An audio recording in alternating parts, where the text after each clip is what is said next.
Assalamu alaikum. Students, welcome to my YouTube channel Knowledge for Students.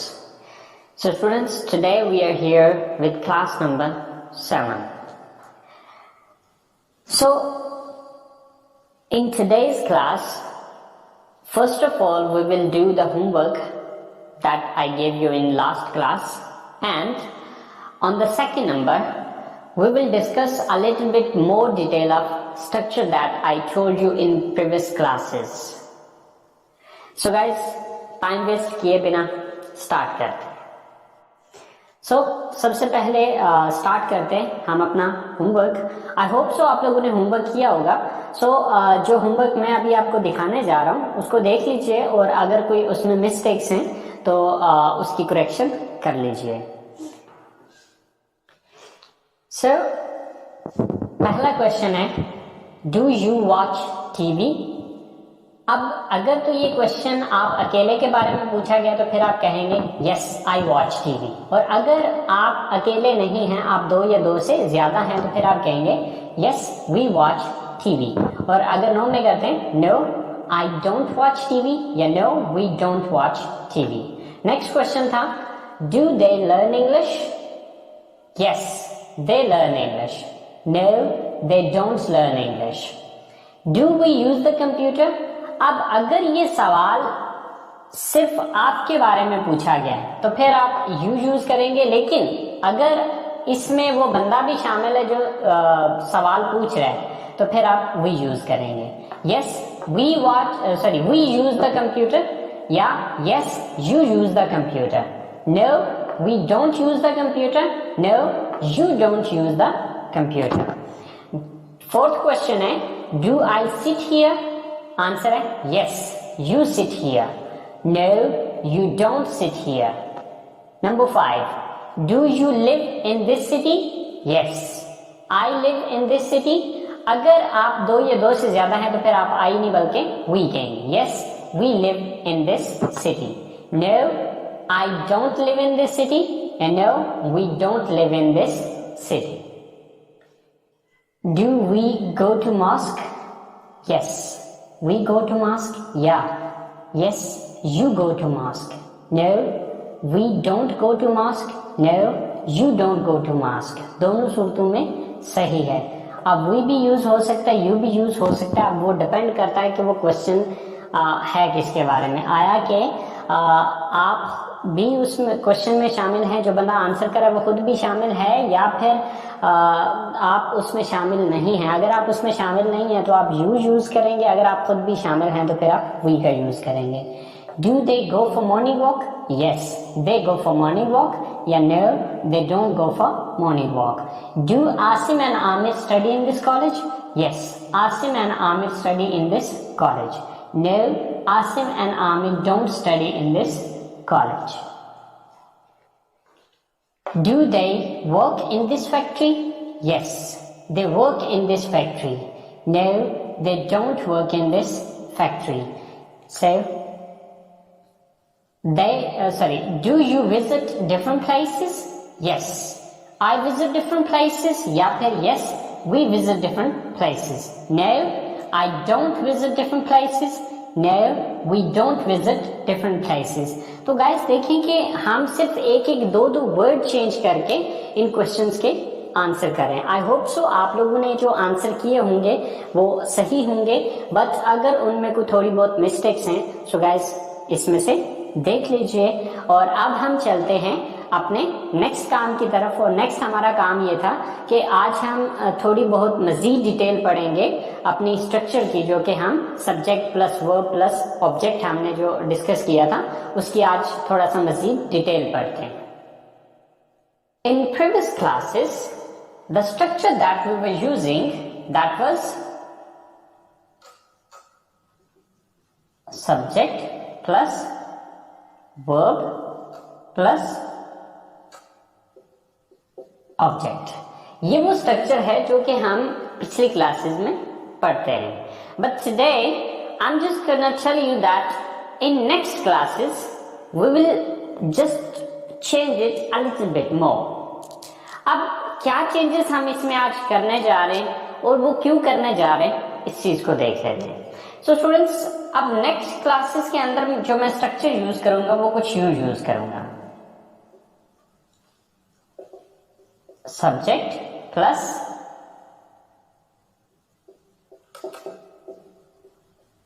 We first form.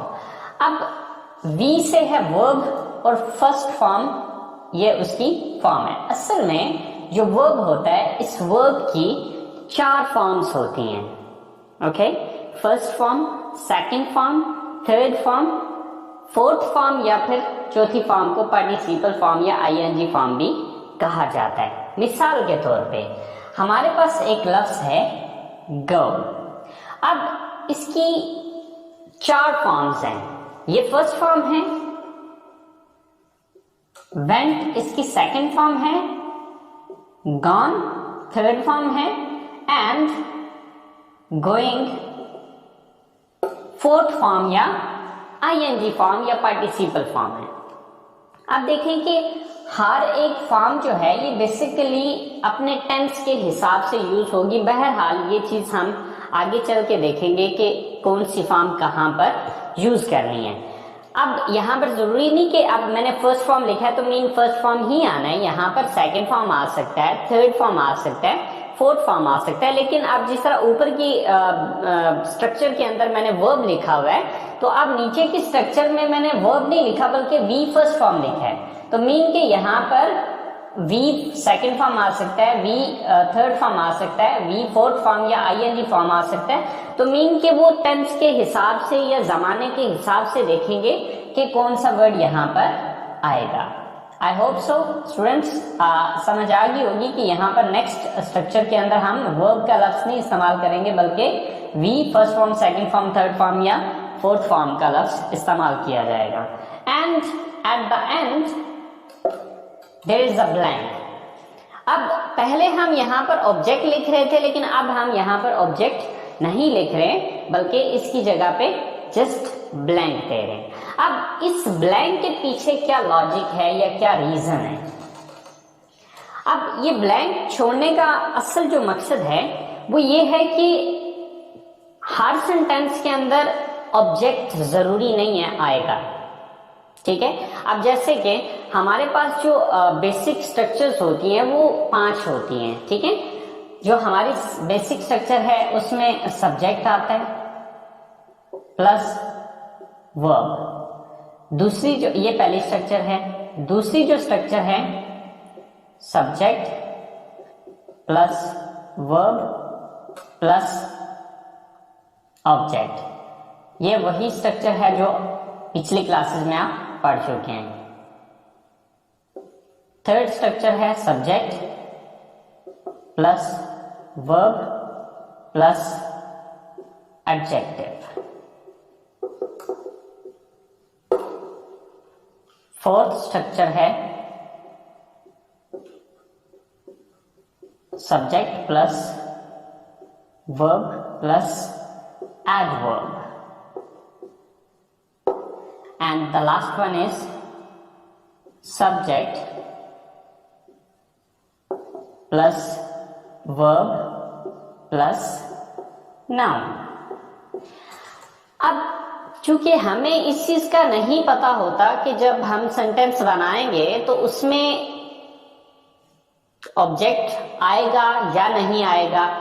अगर नहीं आता तो इस ब्लैंक को देखें। ये अगर सेंटेंस है, मिसाल के तौर पे हमारे पास एक सेंटेंस है ही रन्स। अब देखिए इसमें सिर्फ 2 ही चीजें, इसमें एक तो सब्जेक्ट है, ठीक है, ही, तो दूसरा है वर्ब रन्स। तो अब ये जो सेंटेंस है इसके अंदर सिर्फ 2 चीजें आ रही हैं। ठीक है, ही रन्स। अब इसके अंदर ऑब्जेक्ट यानी कि तीसरी चीज नहीं आ रही है। तो ये ब्लैंक अगर छोड़ी हुई है तो अगर तीसरी चीज नहीं आती तो इस खाली जगह को छोड़ दें, इसमें कुछ भी लिखने की जरूरत नहीं है। और अगर कुछ आ रहा है, अब क्योंकि आगे नहीं पता होता हमें कि ऑब्जेक्ट आएगा, एडजेक्टिव आएगा, एडवर्ब आएगा या नाउन आएगा, तो ये ब्लैंक इस वजह से दी गई है कि इन चारों चीजों में से कोई भी आए आप अपनी मर्जी से लिख दें। अगर इन चारों में से कोई भी नहीं आ रहा तो इस ब्लैंक को खाली छोड़ दें। So students, I hope so आपको इस बात की समझ आ गई होगी। अब थोड़ा सा मैं एग्जाम्पल्स देके आपको समझाता हूँ। जैसे कि हमारे पास ये 5 सेंटेंसेस हैं, ये बेसिकली हमने जो 5 सेंटेंसेस बनाए हैं ये उन्हीं स्ट्रक्चर्स के मुताबिक हैं जो कि अभी मैंने आपको बताई हैं। तो ही रीड्स, अब इस सेंटेंस को अगर आप देखें तो अब इसके अंदर एक सब्जेक्ट है एंड देन वर्ब है। अब इसके आगे कुछ नहीं आ रहा। अब देखिए कि अगर ब्लैंक छोड़ी हुई है तो आगे कोई चीज नहीं आती तो आप इसको ब्लैंक को छोड़ सकते हैं। अब सेकंड सेंटेंस है ही रीड्स बुक्स। अब इसमें ही सब्जेक्ट है, रीड्स वर्ब है एंड बुक्स जो है ये ऑब्जेक्ट है। अब नेक्स्ट सेंटेंस है ही इज स्मार्ट। ही यहां पर सब्जेक्ट है, इज वर्ब है एंड स्मार्ट जो है ये एडजेक्टिव है। अब basically adjective, adverb and noun, इन 3 चीजों के बारे में अभी हमने नहीं डिस्कस किया बिकॉज हमारी अभी बेसिक लेवल की क्लास चल रही थी तो उसमें मैंने डिटेल आपको नहीं बताई, बट इंशाल्लाह नेक्स्ट क्लासेस में आपको वो भी बताया जाएगा। तो फिर वक्त आपने कंफ्यूज नहीं होना। बेसिकली इस वक्त जो हमारा मकसद है सिर्फ इस स्ट्रक्चर को अंडरस्टैंड करना है कि ये स्ट्रक्चर या ये ब्लैंक जो मैं दे रहा हूं ये किस मकसद के लिए ये ब्लैंक आ रही है। So he runs fast, he subject है, रन्स वर्ब है एंड फास्ट ये एडवर्ब है। Okay, so he is a doctor, he subject है, इज वर्ब है एंड डॉक्टर जो है ये नाउन है। तो आप देखें कि यहां पर ऑब्जेक्ट आ रहा है, यहां पर एडजेक्टिव आ रहा है, यहां पर एडवर्ब आ रहा है और यहां पर नाउन आ रहा है। तो अब चूंकि हमें सेंटेंस के अंदर ये नहीं पता होता कि कौन सी चीज इनमें से आएगी या आएगी भी या नहीं आएगी, तो ये ब्लैंक इसी वजह से दी गई है कि अगर इन चारों में से कोई चीज आ जाए तो यहां पर लिख दें, अगर नहीं आती तो आप इस चीज को छोड़ दें। सो नेक्स्ट क्लासेस के अंदर हम ये स्ट्रक्चर यूज करेंगे। आप लोगों ने ये बात जहन में रखनी है कि नेक्स्ट स्ट्रक्चर के अंदर यहाँ पर first form, second form, third form, fourth form या आईएनजी फॉर्म इनमें से कोई भी आ सकती है। तो वो हम सेंटेंस के मुताबिक देखा करेंगे कि इसमें कौन सी फॉर्म इस्तेमाल की जाएगी। सो आई होप सो आप लोगों को आज की जो चीज़ है वो समझ आ गई होगी। तो इंशाल्लाह जिंदगी रही तो आप लोगों से कल मुलाकात होगी अगली क्लास के साथ। उस क्लास के अंदर हम यही स्ट्रक्चर यूज करेंगे। सो स्टूडेंट्स, अगर आप लोगों को समझ में आई है बात, अगर आप लोग इससे कुछ सीख पाए हैं तो प्लीज इस वीडियो को लाइक कीजिए, कमेंट्स कीजिए। अगर आपको कुछ समझ में नहीं आ रहा तो बिला झिझक आप मुझे कमेंट्स कर सकते हैं। एंड यार प्लीज, अगर आप लोगों ने अभी तक मेरे चैनल को सब्सक्राइब नहीं किया तो प्लीज इसको सब्सक्राइब कर दीजिए। अपना बहुत सारा ख्याल रखिएगा। See you in next class. Allah Hafiz.